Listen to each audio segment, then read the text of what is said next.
Hello friends, my name is Simran और मैं आप सबका अपने चैनल पर वेलकम करती हूँ। फ्रेंड्स, आज मैं एक सेंसिटिव टॉपिक पे बात करना चाहती हूँ जो सबने आप लोगों ने न्यूज़ सुनी है और मैंने भी सुनी है, जिसमें एक कपल है मेरठ के जो मुस्कान और सौरभ के बारे में चर्चा हो रही है। बहुत सारे लोग उनके जो दोस्त बोल रहे हैं लोग उनको कि जो साहिल हैं और जो मुस्कान है, उन्होंने जो कुछ भी एक बहुत ही घिनौना काम किया है, मैं कहूँगी। उसके क्या रीज़न हो सकते हैं, उसके क्या रूट कॉजेज़ हो सकते हैं, इसके बारे में मैं आपको ज़रूर बताना चाहूँगी, जिसके बारे में कहीं मीडिया पे कहीं पे भी चर्चा नहीं हो रही, बट उसके बारे में जानना बहुत ज़रूरी है। बहुत सारी चीज़ें हैं। मैं मानती हूँ इस सारे जितना भी ये चक्रव्यूह चला है उसमें सबकी गलती है, और बहुत सारा है कि किसी की गलती नहीं भी है और सबकी गलती है भी। सबकी गलती नहीं भी है और सबकी गलती है भी है, क्योंकि देखिए जो चीज़ हुई है, जो तो घट चुका है, वो तो हम बोलेंगे निंदनीय है, और उसमें जो गिल्टी हैं उनको सज़ा भी ज़रूर होनी चाहिए, ताकि ये एक सोसाइटी में जो अब आजकल चल रहा है, मीम्स भी बन रहे हैं, उस सब चीज़ों को स्टॉप करना पड़ेगा।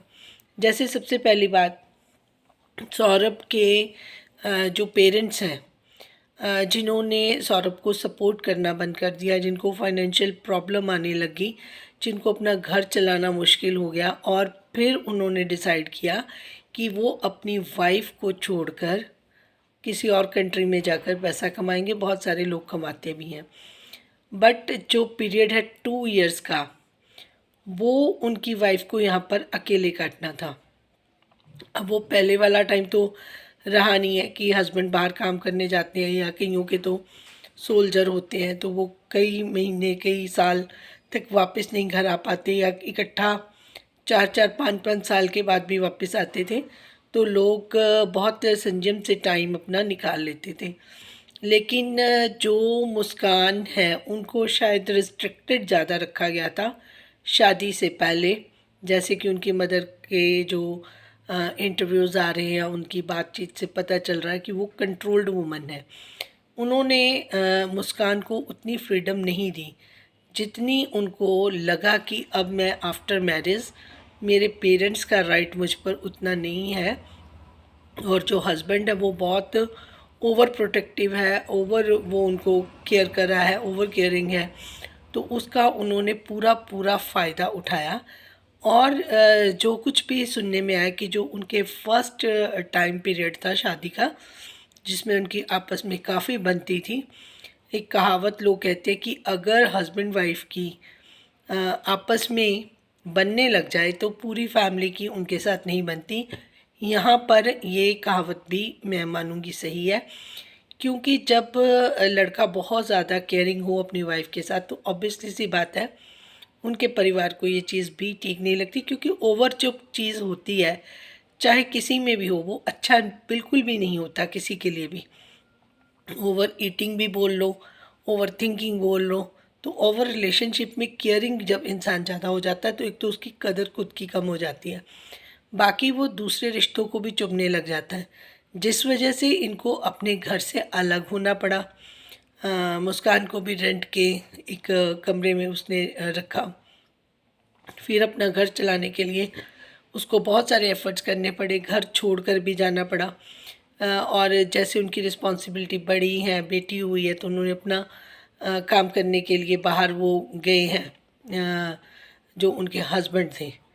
बट क्या वो एज थी, क्योंकि 18 ईयर में उनकी शादी हो गई, तो बहुत यंग एज में जैसे मुस्कान जैसी जो लड़कियां आजकल की हैं, जिनको बहुत सारे जिनके सपने हैं, जिनके लिए लाइफ सिर्फ एक एंजॉयमेंट है, और जिनको हमेशा तलाश रहती है कि वो मतलब जो भी हम उनका जो समय निकले वो इन चीज़ों में निकले। शॉपिंग का शौक़ होता है, कपड़ों का शौक़ होता है, घूमने फिरने का, फिर उनको कोई हमेशा पैम्पर्ड करता रहे, उनके आसपास उनको जो अटेंशन मिलनी चाहिए, तो वो अटेंशन पेरेंट्स से तो मिलने से रही।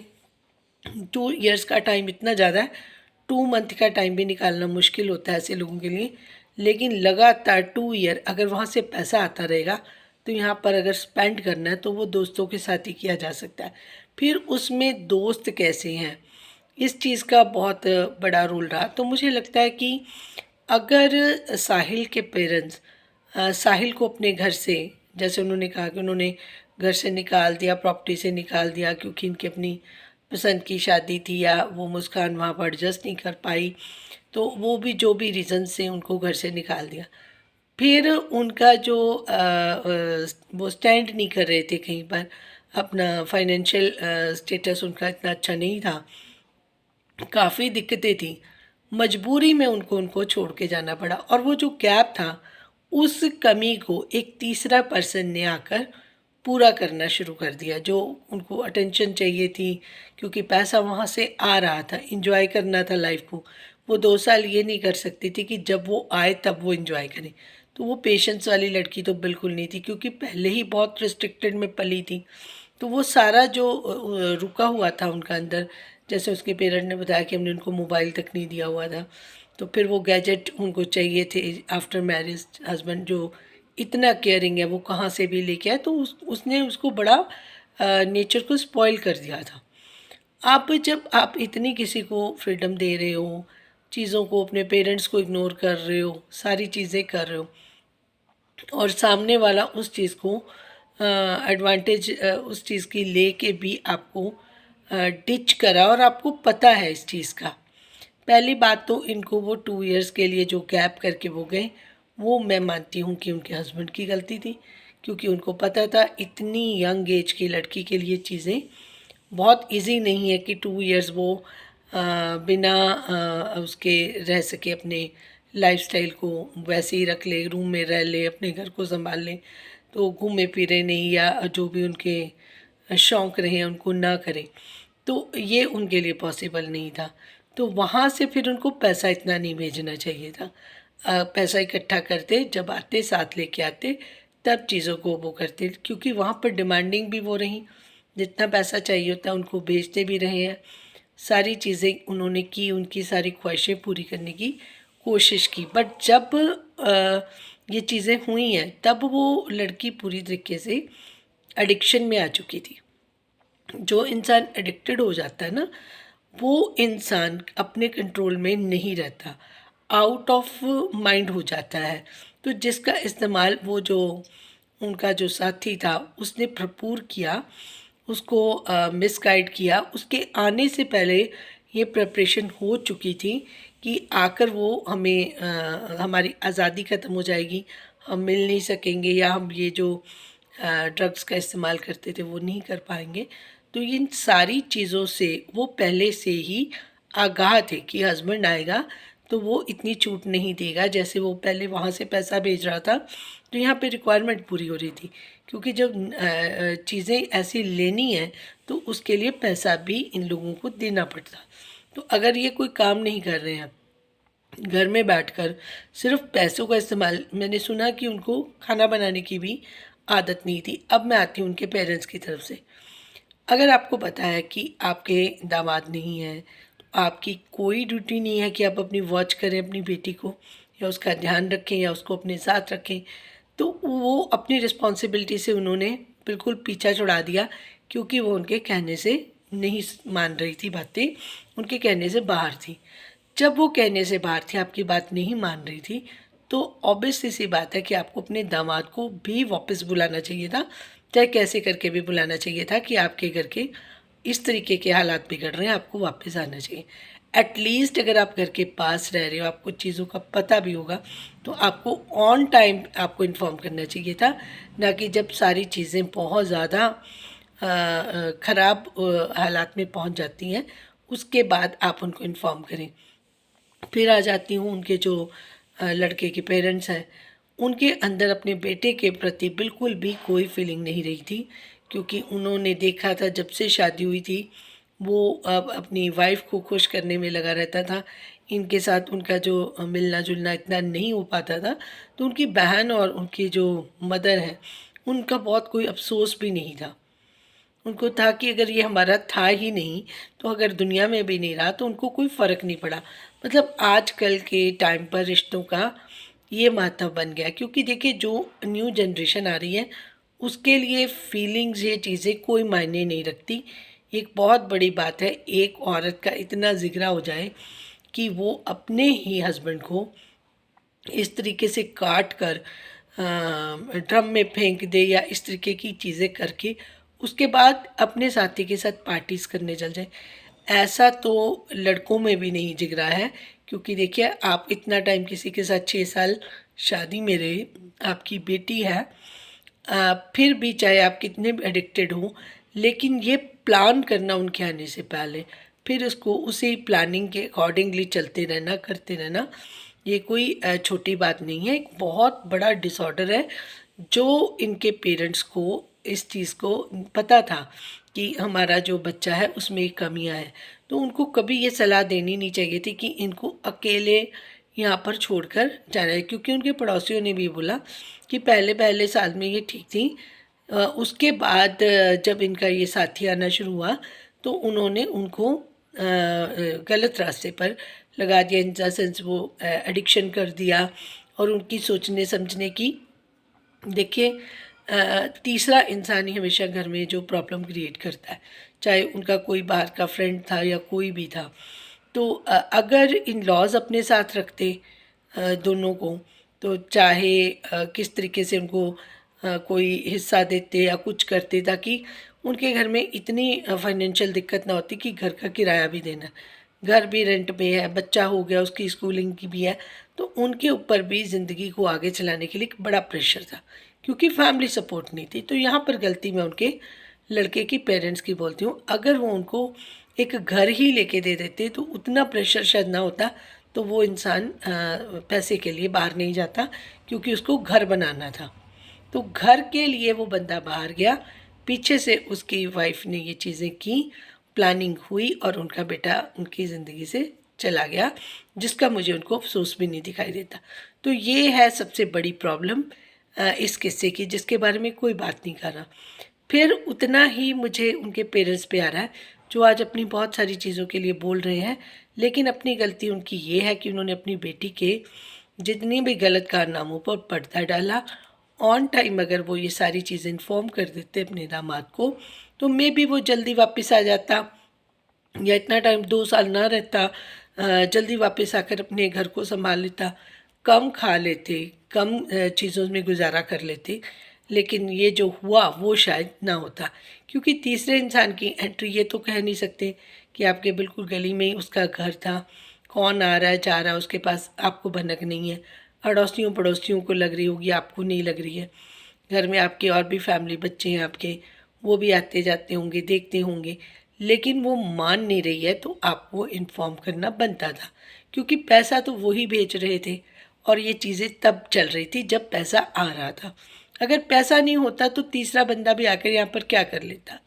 तो ये सारी चीज़ें हैं कि सिर्फ अगर दोष हम डालें कि उन दो इंसानों का था, नहीं, उनके पेरेंट्स का भी था और उस लड़के का भी था, जिसको पता था कि मेरी प्रेजेंस मेरी वाइफ के लिए कितनी ज़रूरी है। क्योंकि वो अगर अपने पेरेंट्स की नहीं सुन रही, मेरे पेरेंट्स की नहीं सुन रही, अकेली रह रही है, तो उसको अकेले नहीं छोड़ना चाहिए।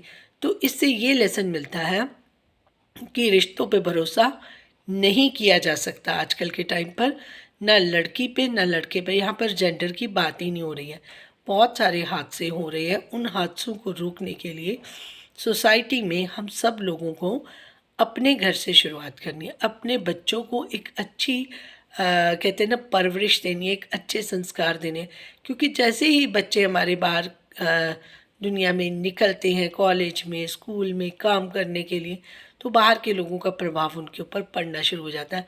घर में आर्ग्यू भी करते हैं कि उसके पेरेंट्स तो उसको नहीं बोलते, उसके घर में तो ये है, मेरा दोस्त तो ये करता है। तो उसी टाइम आपको ये चीज़ों को कंट्रोल करना होता है। आपके बच्चे हैं, आपकी ज़िम्मेदारी होती है। अगर आप पहले अपनी ज़िम्मेदारी का मुंह मोड़ लें और बाद में ऐसे हादसे हो जाएं, फिर आप उसका अफसोस करें, उसका कोई फ़ायदा नहीं होता। तो मेरी सबसे सबसे यही रिक्वेस्ट है कि सिर्फ दो इंसानों की गलती को नहीं माना जा सकता, इसमें दोनों परिवारों की गलती है। जिन्होंने ऑन टाइम सही फैसले नहीं किए। मैं मानती हूँ कि उस लड़की की नहीं बनी किसी के साथ, लेकिन उसकी हस्बैंड के साथ बन रही थी, इसी वजह से तो हस्बैंड साथ में रह रहे थे। और अगर पेरेंट्स को इस चीज़ से प्रॉब्लम थी कि इसकी तो अपनी वाइफ के साथ बन रही है, हमारी केयर नहीं कर रहा, तो उन्होंने उसको प्रॉपर्टी वगैरह जो उसका था वो सब कुछ देने से मना कर दिया। तब जाकर उस लड़की के ऊपर प्रेशर बना और वो उसको छोड़ के बाहर के लिए चला गया कि मैं वहाँ से पैसा कमा के लाऊं और जल्दी से मेरा घर बन जाए, सो दैट मेरे के ऊपर कमा कर खाने का ही रह जाएगा, घर का प्रेशर नहीं रहेगा। तो ये रूट कहाँ से आया, रूट कॉज क्या था? रूट कॉज था उनके पेरेंट्स का इतना ज़्यादा उस लड़के के ऊपर, मैं तो कहूँगी अत्याचार ही था। जब आपको पता है कि आपका बेटा इस काबिल नहीं है इतना कि वो किसी अच्छी पोस्ट में नहीं है, कोई अच्छा बिजनेसमैन नहीं है, उसकी शादी हुई है, उसका बच्चा, उसके ऊपर रिस्पॉन्सिबिलिटी तो है, तो फैमिली किस लिए होती है? फैमिली तो सपोर्ट के लिए होती है। अगर आप उसको उसका शेयर भी नहीं दोगे, उसको बाहर निकाल दोगे कि जाओ ठीक है तुम अपनी पसंद से रहना चाहते हो तो तुम जाके रहो, तो और आज आपको फिर उस चीज़ का अफसोस भी नहीं है। किसी को भी लगा होगा कि उसकी मदर या उसकी जो रियल सिस्टर है, जिसका भाई जिसकी डेथ हो जाती है, जिसके बेटे की, मैं पहले ऐसा केस फैमिली का देख रही हूँ जिनके चेहरे पर ज़रा सी भी तकलीफ़ नहीं थी, वो ब्लेम करते हुए जा रहे थे क्योंकि उनके अंदर एक गुस्सा था उस लड़की के ऊपर। और कहीं ना कहीं अब उनको अच्छा भी लग रहा होगा, शांति मिल रही होगी कि इसको भी सज़ा अब ज़रूर मिलेगी, क्योंकि इसने हमारे बेटे को छीना तो तभी था ना जब वो उसको लेकर अलग हो गया है, जब वो उसकी केयर कर रहा है, तो माँ को लग रहा है कि मेरा बेटा तो मेरे हाथ से चला ही गया। तो ये चीज़ भी परिवारों में बहुत ज़्यादा है। देखिए, या तो अपने बेटों की शादी लोगों को करनी बंद कर देनी चाहिए, अगर करनी है तो जिसके साथ करे तो उसका भी राइट अगर आप समझ लें कि जैसे मेरा हस्बैंड के ऊपर राइट है, ऐसे ही मेरे बेटे के ऊपर भी मेरी बहू का राइट है और मेरी बहू के ऊपर मेरे बेटे का राइट है। उन दोनों की अलग से लाइफ है। लेकिन जब लोग प्रेशराइज करना शुरू कर देते हैं तब रिश्तों में खिंचाव तनाव आ जाते हैं। और जो मुस्कान जैसी लड़कियां होती हैं, उनकी परवरिश जो है उसको अगर ज़्यादा किसी बच्चे को रिस्ट्रिक्टेड रखोगे ना, तो फिर वो लड़कियां जब खुलती हैं ना शादी के बाद, फिर वो कुछ सही गलत नहीं देखती, क्योंकि पेरेंट्स ने बहुत अगर दबा कर रखा हो, ज़्यादा रिस्ट्रिक्शंस भी आपकी जो अंदर आक्रोश या गुस्सा वो जमा होता रहता है। जब मौका मिलता है इंसान उसका फ़ायदा ज़रूर उठाता है। और सेम इस लड़की के साथ हुआ। पैसा था, दोस्त मिल गया, धीरे धीरे घूमने से बातें शुरू हुई, फिर बैड हैबिट्स आ गई और नतीजे आप लोगों के सामने हैं। और जो उन्होंने प्लानिंग की, जो उन्होंने इतने दिन उनके आने से पहले सोच लिया, वो कहानी बहुत दर्दनाक है, बहुत ज़्यादा भयंकर है। उसको सुनकर मैं भी बहुत ज़्यादा शॉक्ड हो गई थी कि चलो आप नहीं रहना चाहते, आप सेपरेट हो जाओ, आप डाइवोर्स दे दो, आप अलग हो जाओ। बट उनको पता था कि वो उसको इतना प्यार करता है, वो उसको छोड़ेगा नहीं। तो इस वजह से मुस्कान ने कहा कि वो मेरा लाइफस्टाइल चेंज कर देगा, वो मुझे नशे नहीं करने देगा, वो मुझे आज़ादी से रहने नहीं देगा, क्योंकि उनको आज़ाद रहना था, जो आज़ादी उनको बिफोर मैरिज उनके पेरेंट्स से नहीं दी थी। जो उनकी मदर को देखकर लगता है कि ठीक है, उनको भी लगा कि बेटियां देखिए कंट्रोल में रखनी तो पड़ती हैं, लेकिन इतना ज़्यादा अगर आप ओवर रिस्ट्रिक्टेड हो जाओगे तब ये लड़कियां इस तरीके के काम करने से पीछे नहीं हटती हैं। तो इन सारी का कंक्लूजन ये निकलता है कि परिवारों को समेटना चाहिए। ये नहीं है कि नई बहू आ गई उसके साथ लड़ना झगड़ना ये करना हो। नई लड़कियां एडजस्ट कम करती हैं, सबको माइंड में सोच कर चलना पड़ेगा। और रिश्तों को निभाने के लिए दोनों तरफ से कोशिश करनी पड़ेगी। ये नहीं कि अब हमारी लड़की बाहर से आई है हमारे घर में, वो अपनी आज़ादी से नहीं रह सकती, वो अपने उस घर को अपना नहीं समझ सकती, वहाँ पर चीज़ों को इस्तेमाल नहीं कर सकती, या उसका कोई राइट नहीं है, या उसको ताने मारने हैं, या उसको अगर काम नहीं आता तो उसको बोलना है। तो उन सारी चीज़ों को बंद करना पड़ेगा, सो दैट परिवार जो है वो अलग से नहीं बेटे घर बनाने की कोशिश करें। क्योंकि जब इंसान अकेला हो जाता है ना, फिर वो अकेला ही हो जाता है। जब वो फैमिली में होता तो ऐसी बात होती, ऐसी नौबत आती ही नहीं। तो मेरा ये छोटा सा मैसेज है कि अगर परिवारों को बचाना है तो मिलकर ही रहना एक सोल्यूशन है। और बच्चों को अच्छी गाइडेंस देते रहना चाहिए, उन पर पूरा वॉच रखें किनके साथ जा रहे हैं, कौन उनके दोस्त हैं, कितना टाइम कहाँ पर स्पेंड कर रहे हैं। आप फ्री नहीं हो ये सोचकर कि वो मेरे साथ झगड़ा करेगा या मुझे नहीं बताएगा या इरिटेट होगा, ऐसा नहीं करना चाहिए। बच्चों की अब मैंने आज एक केस और सुना, एक मदर बहुत ज़्यादा वायरल हो रही हैं जिनको पुलिस स्कूल वालों ने पुलिस को बुलाकर, पता नहीं क्या बात थी, लेकिन वो बच्चे को उन्होंने मारा तो और बच्चे ने इंसल्ट फील की, घर पे आके उसने फांसी ले ली। 12th का बच्चा था। अब मदर घर में नहीं थी, मे बी वो वर्किंग थी या कहाँ पर थी, बच्चे ने घर में ये काम कर लिया। अब माँ रोती फिर रही है कि मैंने छोटे से लेकर 12th क्लास तक हो गया, मैंने पाला और लोगों ने मेरे बच्चे के साथ उसको टॉर्चर मेंटली किया, इंसल्ट फील करवाया। बात क्या थी वो भी नहीं मुझे इतनी पता चली, लेकिन मैं चीज़ें देख रही हूँ कि अगर आप अपने बच्चे के साथ नहीं खड़े हो तो दुनिया बाहर बहुत तरीके से आपके बच्चों को टॉर्चर करने के लिए और नुकसान पहुंचाने के लिए तैयार है। बाद में रोने से बेहतर है कि आप पहले सारी चीज़ों को छोड़कर अपने बच्चों पर, अपने परिवार पर ध्यान दें, दूसरे लोगों को उनके हिसाब से जीने दें। जितना आप इन चीज़ों को कॉम्पैक्ट कर लोगे, साथ जोड़ लोगे, उतना सबके लिए ठीक है। Thank you so much for watching. जिनको मेरी बात कुछ ठीक लगी हो वो अपनी राय का इजहार कर सकते हैं। Thank you so much for watching. Thank you.